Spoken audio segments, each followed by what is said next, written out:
Monday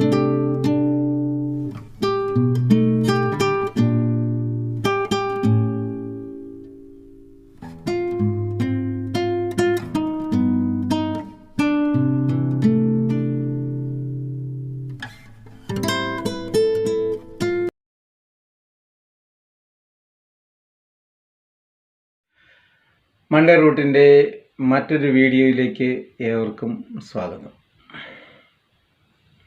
കഴിഞ്ഞ വീഡിയോയിൽ നമ്മൾ പറഞ്ഞിരുന്നത് ടിമ്പർ സീസണിങ്ങിനെ കുറിച്ച് ആയിരുന്നു. അത് ഒരു വീഡിയോയിൽ പറഞ്ഞു തീർക്കുവാൻ കഴിയുന്നതായിരുന്നില്ല. അതിൻ്റെ ബാക്കി ഭാഗങ്ങളാണ് ഇന്ന് വിശദീകരിക്കുന്നത്. ചാനൽ സബ്സ്ക്രൈബ് ചെയ്യാത്ത സുഹൃത്തുക്കൾ ദയവായി സബ്സ്ക്രൈബ് കൂടി ചെയ്യണമെന്ന് അഭ്യർത്ഥിക്കുന്നു. നമുക്ക് വീഡിയോയിലേക്ക് കടക്കാം. വിവിധ ഉപകരണ ആവശ്യത്തിനായി വിവിധ അളവുകളിൽ അറുത്ത് തയ്യാറാക്കിയ മര ഉരുപ്പടികളെയാണ് ടിമ്പർ എന്ന് പറയുന്നത്. ഇങ്ങനെയുള്ള മര ഉരുപ്പടികളിൽ നിന്നും ഈർപ്പാംശത്തെ പൂർണ്ണമായും ഇല്ലാതാക്കി എടുക്കുന്നതിനെയാണ് ടിമ്പർ സീസണിംഗ് എന്നതുകൊണ്ട് ഉദ്ദേശിക്കുന്നത്. ഇങ്ങനെ സീസൺ ചെയ്ത മര ഉരുപ്പടികളാൽ നിർമ്മിക്കുന്ന വീട്ടുപകരണങ്ങൾക്ക് മറ്റുള്ളവയേക്കാൾ കൂടുതൽ ബലവും ആകർഷണത്വവും ആയുസ്സും ഉണ്ടാകുന്നു. സീസണിങ്ങിനെ രണ്ടായി തരംതിരിച്ചിരിക്കുന്നു എന്ന വിവരം നമ്മൾ നേരത്തെ പറഞ്ഞതാണ്. അത് ഒന്ന് നാച്ചുറൽ സീസണിംഗ് എന്നും രണ്ട് ആർട്ടിഫിഷ്യൽ സീസണിംഗ് എന്നുമാണ്. ഏത് രീതിയിലായിരുന്നാലും മര ഉരുപ്പടികളിലെ ജലാംശത്തെ നിശേഷം ഇല്ലാതാക്കുകയാണ് സീസണിംഗ് ചെയ്യുന്നതിലൂടെ സംഭവിക്കുന്നത്. എത്ര തന്നെ സീസണിംഗ് ചെയ്താലും 11% മുതൽ 20-22% വരെ ഈർപ്പം ഏതൊരു തടിയിലും ഉണ്ടാകും. ഈർപ്പത്തെ പൂർണ്ണമായും നീക്കിയിട്ട് ഉപകരണങ്ങൾ നിർമ്മിക്കുവാൻ പാകത്തിലാക്കിയെടുക്കുകയാണ് സീസണിങ്ങിലൂടെ സംഭവിക്കുന്നത്. തടി ഉണങ്ങുമ്പോൾ ഉണ്ടാകുന്ന വളയലുകളും പൊട്ടലുകളും ഒഴിവാകുന്നു. പ്രാണികളുടെ ആക്രമണങ്ങളിൽ നിന്നും തടി പൂർണ്ണ സംരക്ഷണം ലഭിക്കുന്നു. ചീയലുകളും പൂപ്പലുകളും പൂർണ്ണമായും ഇല്ലാതെയാക്കുന്നു. തടിയുടെ ബലം വർദ്ധിപ്പിക്കുന്നു. തടികൾ ചേർത്ത് ഒട്ടിക്കുന്നതിനും പണിത്തരങ്ങൾ നല്ല ഫിനിഷിംഗ് ഉള്ളതുമാക്കുന്നു. തടിയിൽ പോളിഷിങ്ങും പെയിൻറ്റിങ്ങും ഭംഗിയാക്കുവാനും ആകർഷണവും ഉള്ളതാക്കുന്നു. സീസണിംഗ് മൂലം ഭാരം കുറയുന്നതിനാൽ ട്രാൻസ്പോർട്ടിങ്ങിനുള്ള ബുദ്ധിമുട്ട് ഏറെക്കുറെ ഇല്ലാതാക്കുവാൻ സാധിക്കും. ഈർപ്പം, താപനില, കാറ്റിൻ്റെ ഗതി, ഇനത്തിൻ്റെ സ്ഥിരത്വം എന്നിവയാണ് സീസണിങ്ങിൻ്റെ പൊതു സ്വഭാവങ്ങൾ. നാച്ചുറൽ സീസണിംഗ് ചെയ്യുന്നത് പ്രകൃതി ശക്തികളുടെ സഹായത്താൽ ആണ്. അത് തടിയെ പൂർണ്ണമായും ഉണക്കി എടുക്കുകയാണ്. ഇതിന് 2-3 രീതികൾ പ്രാബല്യത്തിലുണ്ട്. അത് എയർ സീസണിങ്ങും വാട്ടർ സീസണിങ്ങും പിന്നെ സ്മോക്ക് സീസണിങ്ങും ആണ്. അതിലെ സ്മോക്ക് സീസണിങ്ങിന് അല്പം ചിലവ് ഒക്കെ വരാം. എയർ സീസണിങ്ങിനും വാട്ടർ സീസണിങ്ങിനും ചിലവ് തീരെ ഇല്ല എന്നുള്ളതാണ്. പുരാതന കാലം മുതൽ സീസണിംഗ് ചെയ്യുന്നതിന് ഈ മാർഗം നിലവിലുണ്ട്. വായുസമ്പർക്കം യഥേഷ്ടം ലഭിക്കുമ്പോൾ തടിയിലെ ഈർപ്പം നീരാവിയായി പോവുകയാണ് ചെയ്യുന്നത്. ഓരോ അളവിൽ അറുത്ത് എടുത്ത തടി ഉരുപ്പടികൾ തുറസായ ഷെഡിൽ ഭംഗിയായി അടുക്കി വെച്ച് ഉണക്കുകയാണ് ചെയ്യുന്നത്.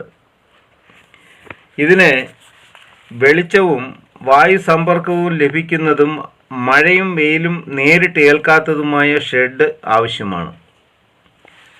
തറയിൽ 250 mm തിക്നെസ്സിൽ കോൺക്രീറ്റ് ചെയ്തിരിക്കണം. 300 മുതൽ 400 വരെ ഉയരത്തിൽ കോൺക്രീറ്റ് ചെയ്ത തറയിൽ ഇഷ്ടിക നിരത്തുക. ഇഷ്ടിക പുറമേ കാണാത്ത വിധം ചാരമിട്ട് മൂടി വയ്ക്കണം. അതിനു മുകളിലായി 25 വിടവ് വരത്തക്ക വിധം സീസൺ ചെയ്യേണ്ട തടി ഒന്നിനു മുകളിൽ ഒന്നായി അടുക്കി വയ്ക്കണം. അതിനായി 25 തിക്നെസ് ഉള്ള സ്പേസറുകൾ തയ്യാറാക്കി വയ്ക്കണം. ഇങ്ങനെ ചെയ്യാത്ത പക്ഷം തടികൾ വളഞ്ഞു പോകുന്നതാണ്. സോഫ്റ്റ് വുഡ് ആണെങ്കിൽ 2 മീറ്റർ വിഡ്ത്തിലും 450 വരെ ഉയരത്തിലും അടുക്കാവുന്നതാണ്. പലകകൾ ഉണങ്ങുവാൻ 1 വർഷം സമയം വേണ്ടിവരുന്നു. ഇങ്ങനെ ചെയ്യുന്നത് 25 തിക്നെസ് ഉള്ള പലകകളാണ് കൂടുതലും സീസൺ ചെയ്യുന്നത്. ഇങ്ങനെ സീസൺ ചെയ്യുന്ന തടിയുടെ ഈർപ്പം 16 മുതൽ 20% വരെ ആക്കി കുറയ്ക്കുവാൻ കഴിയുന്നു. ഇത് അളക്കുന്നതിനായി ഹൈഡ്രോമീറ്റർ അല്ലെങ്കിൽ മോയിസ്ചർ മീറ്റർ എന്നിവ ഉപയോഗിക്കുന്നുണ്ട്. ഹാർഡ് വുഡ് ആണെങ്കിൽ അടുക്കി വയ്ക്കുന്നതിലുള്ള വ്യത്യാസം അനിവാര്യമാണ്. ഒന്നിടവിട്ട് വായു സമ്പർക്കം ലഭിക്കത്തക്ക വിധം വിടവുകൾ വരുത്തി കൃത്യമായി അടുക്കി വയ്ക്കുക. പെട്ടെന്ന് ഉണങ്ങുന്നതിനായി കിൻ രീതിയിലുള്ള അടുപ്പ് ഉപയോഗിക്കുന്നുണ്ട്. ഇങ്ങനെ ചെയ്യുകയാണെങ്കിൽ 7-8 മാസം കൊണ്ട് ഭംഗിയായി സീസൺ ചെയ്ത് എടുക്കുവാൻ കഴിയും. വാട്ടർ സീസണിംഗ് എന്ന് പറയുമ്പോൾ ഇതിന് പലകകൾ പൂർണ്ണമായും ഒഴുകുന്ന വെള്ളത്തിൽ 15 മുതൽ 20 ദിവസം വരെ താഴ്ത്തി ഇടുകയാണ് ചെയ്യുന്നത്. അതിനുശേഷം പുറത്തെടുത്ത് എയർ സീസണിങ്ങിൽ, അതായത് മുൻപ് ചെയ്തതുപോലെ അടുക്കി വെച്ച് 1 മാസക്കാലം ഉണങ്ങുവാൻ അനുവദിക്കേണ്ടതാണ്. ഇങ്ങനെ സീസൺ ചെയ്യുന്ന തടികൾ ചുരുങ്ങുകയോ വളയുകയോ ഇല്ല. എന്നാൽ ബലം കുറയുവാൻ സാധ്യതയുണ്ട്. ഇനി സ്മോക്ക് സീസണിങ്ങിലാണ്. ഇതിന് നല്ല ബന്ധവസുള്ള മുറിയും പുകപ്പുരയും ആവശ്യമാണ്. എയർ സീസണിങ്ങിലേതുപോലെ തടി അടുക്കി വയ്ക്കുകയും വിറക് മറ്റ് വേസ്റ്റ് വസ്തുക്കൾ കത്തിച്ച് പുക മുറിക്കുള്ളിൽ കടത്തി വിടുകയും ചെയ്യണം. മുറിക്കുള്ളിൽ അടുക്കി വച്ചിട്ടുള്ള ഇഷ്ടികയുടെ പ്ലാറ്റ്ഫോമിൻ്റെ അളവിൽ വെള്ളവും നിറച്ചിരിക്കണം. പലകകൾ സീസൺ ചെയ്യുന്നതിന് വൻതോതിൽ സ്മോക്ക് സീസണിംഗ് രീതി ഉപയോഗിക്കുന്നുണ്ട്. സീസണിങ്ങിന് ശേഷം മഴ നനഞ്ഞാലും ഇതിൻ്റെ ശോഭയ്ക്ക് മങ്ങൽ ഏൽക്കുകയില്ല എന്നുള്ളതാണ് പ്രത്യേകത. അടുത്തത് ആർട്ടിഫിഷ്യൽ സീസണിംഗ് ആണ്. അതിൽ പ്രചാരത്തിലുള്ളത് കിൻ സീസണിംഗ് ആണ്. കഴിഞ്ഞ ദിവസം നമ്മൾ പറഞ്ഞതാണ് കിൻ സീസണിംഗ് എന്ന് പറയുന്നത്. ഒരു കിൻ എന്ന് പേരുള്ള ഒരു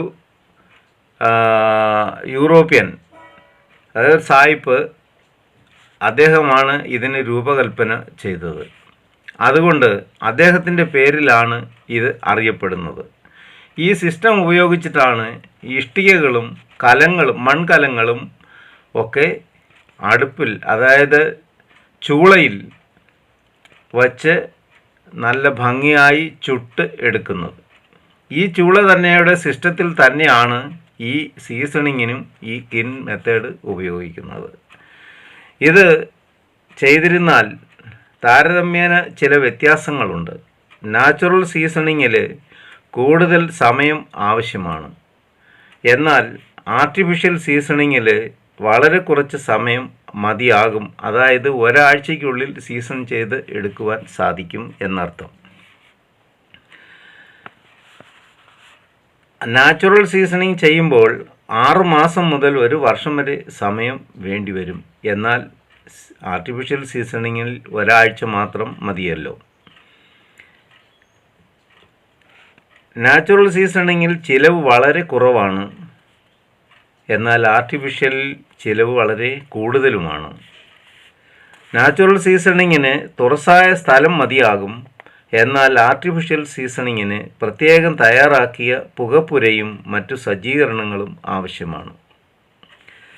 നാച്ചുറൽ സീസണിങ്ങിനായി വച്ചിരിക്കുമ്പോൾ തന്നെ പ്രാണികളുടെ ആക്രമണം ഉണ്ടാകാം. എന്നാൽ ആർട്ടിഫിഷ്യൽ സീസണിങ്ങിലാണെങ്കിൽ പ്രാണികളുടെ ആക്രമണം പൂർണ്ണമായും ഒഴിവാക്കുവാൻ കഴിയും. നാച്ചുറൽ സീസണിങ്ങിൽ ടെമ്പറേച്ചറിനും ഹ്യൂമിഡിറ്റിക്കും കൺട്രോൾ ആവശ്യമില്ല. എന്നാൽ ആർട്ടിഫിഷ്യലിലാണെങ്കിൽ ടെമ്പറേച്ചറും ഹ്യൂമിഡിറ്റിയും കൺട്രോൾ ചെയ്യുവാൻ കഴിയുന്നു. നാച്ചുറൽ സീസണിങ്ങിൽ തടിയുടെ നിറം മാറുന്നില്ല. എന്നാൽ ആർട്ടിഫിഷ്യലിലാണെങ്കിൽ നിറം മാറ്റുവാനും നമുക്ക് കഴിയും. അപ്പോൾ നിറം മാറ്റുവാൻ കഴിയുന്നു എന്ന് പറഞ്ഞാൽ കുറഞ്ഞ തരം തടികളുടെ നിറം മുന്തിയതരം തടികളുടേതാക്കി മാറ്റുകയാണ് ചെയ്യുന്നത്. ഇങ്ങനെ ചെയ്യുമ്പോൾ ഇതിൻ്റെ നിറങ്ങൾ കറക്റ്റായി ലഭിക്കുന്നതിന് സ്റ്റെയിനറുകൾ ഉപയോഗിക്കുന്നുണ്ട്.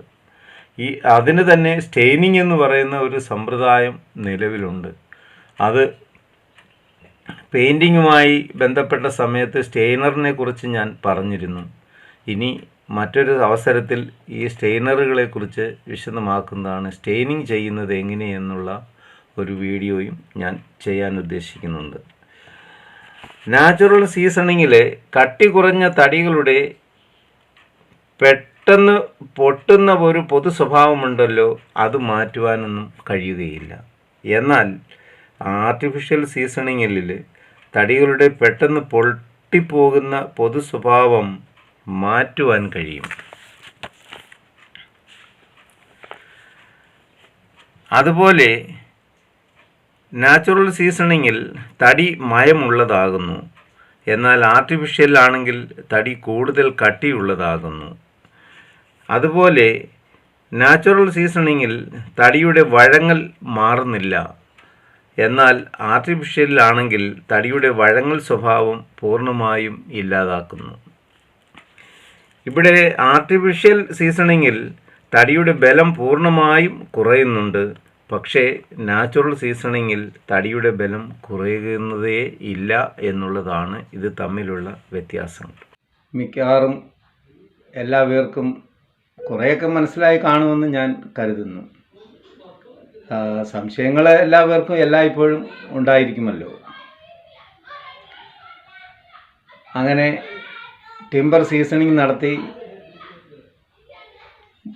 കുറഞ്ഞതരം തടികളെല്ലാം മുന്തിയതരം തടികളാക്കി മാറ്റി വലിയ വിലയ്ക്ക് വിൽക്കുവാൻ കഴിയുന്ന ഒരു സമ്പ്രദായമാണ് ഈ ടിമ്പർ സീസണിങ്ങിലൂടെ നടന്നു വരുന്നത്. ഇതൊരു വലിയ വ്യവസായമാണ്. മരവ്യവസായത്തിൻ്റെ ഉള്ളറകളിലേക്ക് പോയാൽ ഒരുപാട് ഞെട്ടിക്കുന്ന വിവരങ്ങളൊക്കെ ഉണ്ട്. അതിലേക്കൊന്നും നമുക്കിപ്പോൾ പോകേണ്ട ആവശ്യമില്ല. ഇപ്പോൾ മിക്കവാറും കാര്യങ്ങളൊക്കെ എല്ലാവർക്കും മനസ്സിലായി കാണുമല്ലോ. ഇനി അടുത്ത മറ്റൊരു നല്ല വിഷയവുമായി എത്രയും പെട്ടെന്ന് വരുന്നതായിരിക്കും. ചാനൽ സബ്സ്ക്രൈബ് ചെയ്യുന്ന കാര്യം വീണ്ടും ഞാൻ ഓർമ്മിപ്പിക്കുകയാണ്.